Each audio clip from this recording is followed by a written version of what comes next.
Hello. My activity is my first book, and our learning objectives are while participating in this book making activity, students will be able to create their own first book using the sight words I, see, and the. Also, while participating in the book making activity, students will be able to read their books aloud to an adult or peer. And so we will be starting out in circle time. Upon circle time, I'm going to go ahead and discuss with them about books.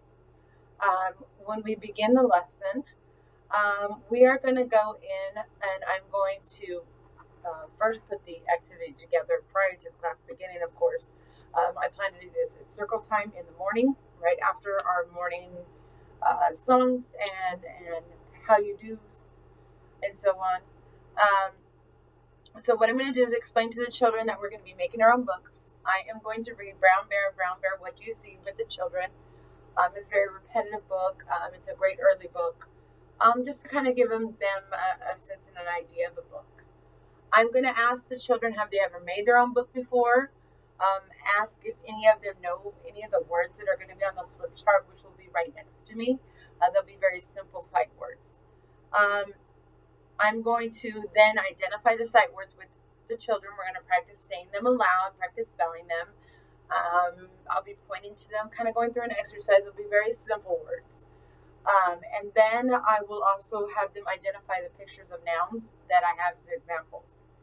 After this, we're going to dismiss to the tables where we're going to have a lot of fun.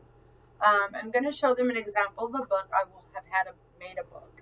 Now, they are not going to be required to write sentences. They're not going to be required to have these big complex things. They're going to use some of their sight words with some pictures. They're going to have magazines and newspapers and all types of stuff that they can cut out. And they're going to just design their own books. They may use pictures instead of words. And they're going to tell a story. They can tell a story about what they did that day or so on and so forth. I'll obviously use a lot of examples during this time. For support, those who struggle with writing the sight words or may have some problems with writing, my sight words will also be pre-cut for them to glue to their books. For those who have trouble identifying the sight words even written out, we're also going to have pictures representing the words pre-cut. It's just to get them going, get the language going.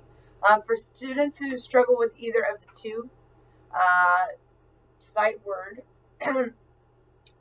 any of those with seeing or writing them, I'm going to be sending sight words home so that they will have a couple of days to kind of go over the words with their parents, and I'll stress the importance of practicing them. For anyone who may struggle with cutting, I'm going to encourage them to try or just rip out the pictures. We'll also have pre-cut pictures, but I want them to try to do as much as possible by themselves. For English learners, I would like to ideally have the words in their native languages, maybe paired with the English equivalent, basically just to get them going. I'll be sitting with them, assisting them any way they need by encouraging them to do it themselves, by guiding them and not doing for them. And I'm also going to be requesting parent volunteers. It's also a way to build a parent-teacher, a better relationship between them. For those who are just super experienced in hands, I'm going to encourage them to write sentences, and that'll challenge them a little bit further. So basically, I thought this would be a really fun activity. It's called My First Book, and it's the language domain. It's probably going to be cuckoo and crazy and all over the place. There can be a lot of mess, but crafting is fun anyways. And they'll have the opportunity to create this book how they see it. A later addition would be them reading the book during story time to their classmates, which will also help with language development. And of course, they'll read them at home with their parents. Throughout the weeks, we'll continue practicing on sight words, and this is an activity that could be revisited later. And we can use the first book with the second book to do a lot of comparison and to see how far they've come, which is also great for the portfolios. Thank you very much for listening to me rambling, and I hope you enjoyed my list.